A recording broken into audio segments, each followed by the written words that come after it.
పొద్దు మీరు వెనక్కుంటే ఇద్దరు పట్టుకుంటా బాగా ఫోటోగ్రాఫ్తో ఫ్యాన్ ఉంటుందండి.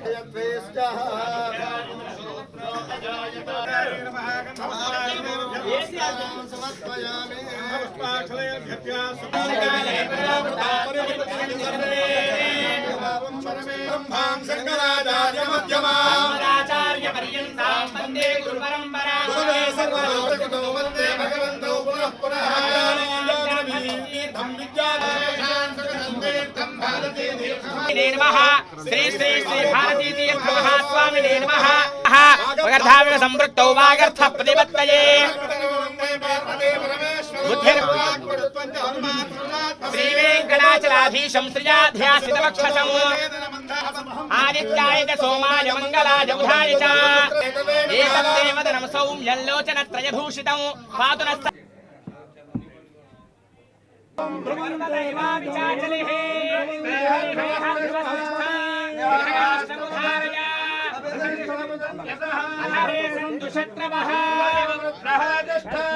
క్షేత్రాన్ని సంజయన్య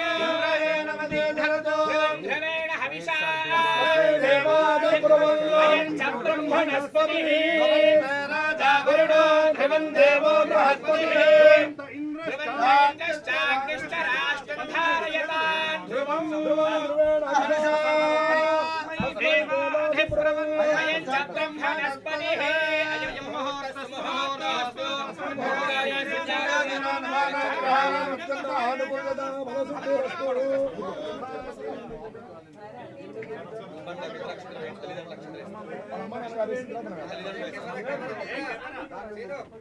శతమానం భవతి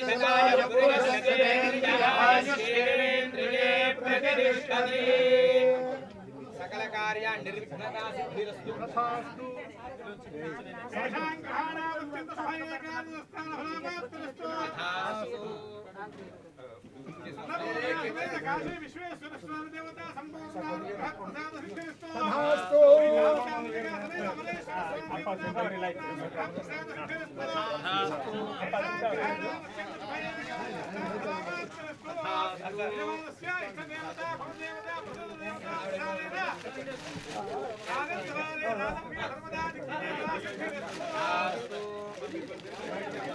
ఇరవై 22 కేంద్ర మరియు 4 రాష్ట్ర చట్టాలను అమలు చేస్తూ కార్మికుల హక్కులను కార్మిక కష్టాలను గుర్తిస్తూ ఈ కార్మిక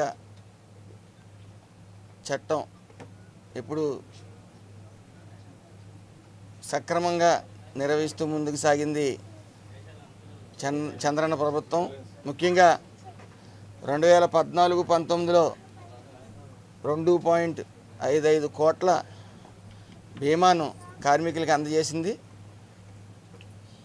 మరి ఈ వైఎస్ఆర్సీపీ ప్రభుత్వం 2019-24 గాను కేవలం 1.25 కోట్ల బీమాలను మాత్రమే కార్మికులకు అందజేసింది. పూర్తిగా ఏదైతే బిల్డింగ్ అండ్ అదర్ కన్స్ట్రక్షన్స్ నిమిత్తం చెస్ ద్వారా 1% చెస్ ద్వారా వచ్చే అమౌంట్ని 3,000 కోట్లని ఈ వైఎస్ఆర్సీపీ ప్రభుత్వం దారి మళ్లించడం జరిగింది. ఈ కార్మికుల కష్టాలని గుర్తించి వాళ్ళ హక్కులను కాపాడటంలో అందులో భాగంగా ఈరోజు కార్మిక మంత్రిగా నన్ను నియమించిన నారా చంద్రబాబు నాయుడు గారికి, లోకేష్ గారికి నా హృదయపూర్వక ధన్యవాదాలు. పార్టీలోకి వచ్చిన కొద్ది కాలంలోనే మరి నాకు ఎమ్మెల్యే సీట్ ఇచ్చి మంత్రి పదవినిచ్చి నా మీద నమ్మకం ఉంచి మరి ఈ యొక్క శాఖను కేటాయించిన చంద్రబాబు నాయుడు గారికి, లోకేష్ గారికి, అలాగే పవన్ కళ్యాణ్ గారికి నా హృదయపూర్వక ధన్యవాదాలు. నాపై వచ్చిన నమ్మకాన్ని నేను కార్మిక శాఖకు ఒక కార్మికుడిలా పనిచేస్తానని, కార్మికులందరికీ కూడా వాళ్ళ యొక్క హక్కుల్ని పరిరక్షిస్తానని చెప్పి మాటిస్తూ ఉన్నాను. అదేవిధంగా కేవలం నవరత్నాల ద్వారా ప్రజలందరికీ, కార్మికులందరికీ కూడా సంక్షేమాన్ని అందిస్తున్నామని పిచ్చి భ్రమతో మరి 13 పథకాలని, కార్మికులకు చెందవలసిన 13 పథకాలని కాలు రాసింది వైఎస్ఆర్సీపీ ప్రభుత్వం. సంక్షేమం, కార్మికుల సంక్షేమం ఎప్పుడూ కూడా చంద్రన్న పాలనలోనే జరిగింది, ఇకపై కూడా జరుగుతుంది అనడంలో సందేహం లేదు. ఈ వైఎస్ఆర్సీపీ ప్రభుత్వం కార్మికులకు తీవ్ర అన్యాయం చేసింది. 13 పథకాలు తీయటమే కాక ఈ యొక్క నిధులను కూడా డైవర్ట్ చేస్తూ మరి కార్మిక యొక్క హక్కుల్ని కాలరాసింది. ముఖ్యంగా భవన నిర్మాణ కార్మికులు అత్యంత కష్టాలు పడ్డారు. ఇసుక అందక ఇసుక వ్యాపారంగా చేసే వైసీపీ ప్రభుత్వం వల్ల పూర్తిగా భవన నిర్మాణ కార్మికులు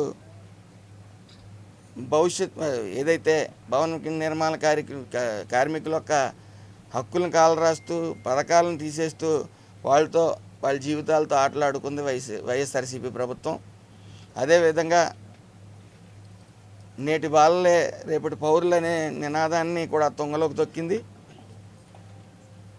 బాలల్ని ముఖ్యంగా ఏదైతే కార్మికులుగా చేస్తూ పని చేయిస్తూ ఉన్నారో దాని మీద పూర్తిగా అశ్రద్ధ వహించింది. మరి ఈ ప్రభుత్వం ఖచ్చితంగా బాలలను మాత్రం ఎక్కడున్నా సరే, ఏ పనిలో ఉన్నా సరే కఠిన చర్యలు తీసుకుని వాళ్ళని సరైన ఈ శాఖలో ఎక్కడ పనిచేసినా సరే, ఈ లేబర్గా ఈ బాల కార్మికులు పనిచేసినా సరే తగు చర్యలు తీసుకుంటాం. మరీ ముఖ్యంగా ఈఎస్ఐ హాస్పిటల్స్, ప్రముఖంగా 4 హాస్పిటల్స్ ఉన్నాయి. విశాఖపట్నం, రాజమండ్రి, తిరుపతి, విజయవాడ.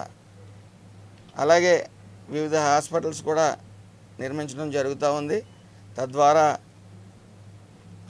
ఈ వైఎస్ఆర్సీపీ ప్రభుత్వం కూడా ఈఎస్ఐ హాస్పిటల్స్ పరంగా ఏ విధమైన న్యాయం చేయలేకపోయింది. అదేవిధంగా సుమారు 238 మంది అపాయింట్ చేసుకుని ఇంకా అవకాశం ఉన్న కేంద్రం నుంచి నిధులు వస్తాయి అని తెలిసినప్పటికీ ఎంప్లాయ్మెంట్ అనేది జరగలేదు. ఏదేమన్నప్పటికీ చంద్రన్న పాలనలో ప్రతి కార్మికుడు సుఖ సంతోషాలతో వాళ్ళ హక్కుల్ని కాపాడుతూ మేమందరం ముందుకు సాగుతాం. అలాగే చంద్రన్న పాలనలో కార్మికులందరూ సుఖ సంతోషాలతో ఉంటారని అందరూ భావిస్తూ ఉన్నారు. దాన్ని ఒక్క భవన నిర్మాణ కార్మికులే కాకుండా మిగతా కార్మికులు కూడా వెన్నుముకగా నిలిచారు మొన్న విజయంలో, చంద్రన్న విజయంలో. మరి వీళ్ళందరికీ కూడా సరైన న్యాయం చేయగలుగుతానని మరి హామీ ఇస్తూ ఉన్నాను. Thank you.